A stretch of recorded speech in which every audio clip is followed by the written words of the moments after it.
അതൊക്കെ വന്നു കഴിഞ്ഞതല്ലേ എത്രയോ ആൾക്കാരാണ്. ഞാനതിലൊന്നും അത്ര അങ്ങനെ ഇടപെടാറില്ലല്ലോ സാധാരണ.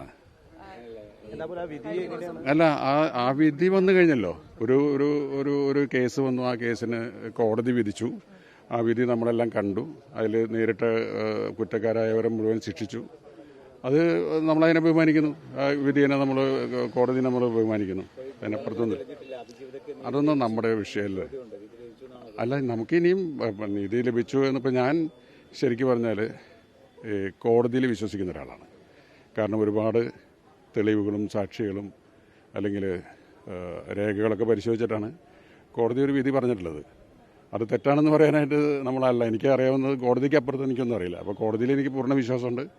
ഇനി അതിന് എതിരഭിപ്രായമുള്ളവർക്ക് മേൽക്കോടതികളിലേക്ക് പോകാമല്ലോ. അങ്ങനെയാണ്.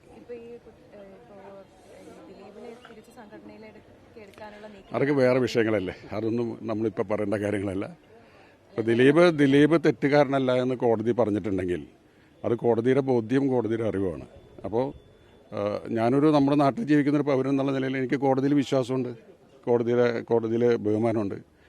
അപ്പം അതിന് മറിച്ച അഭിപ്രായമുള്ള ആൾക്കാർ മറ്റ് നിയമ നടപടികളിലേക്ക് പോട്ടെ എന്നുള്ളതാണ്. മറ്റത് സംഘടനാ പ്രവർത്തനങ്ങൾ, ഞാനിപ്പോൾ സിനിമയുടെ സംഘടനകളിൽ ഞാൻ അങ്ങനെ വളരെ സജീവമായിട്ട് നിൽക്കുന്ന ഒരാളല്ല. അതൊക്കെ ഇപ്പോൾ ഈ ഏറ്റവും കൂടുതൽ സംസാര വിഷയമായതുകൊണ്ട് വരുന്നതാണ്. അല്ലാതെ ഇപ്പോൾ ദിലീപ് ഫെഫ്കയിൽ തിരിച്ചു വരുന്നു അല്ലെങ്കിൽ അമ്മയിൽ തിരിച്ചു വരുന്നു എന്നുള്ളതൊന്നും ഇപ്പോൾ പറയേണ്ട വിഷയമല്ല. That's all. ഓക്കെ.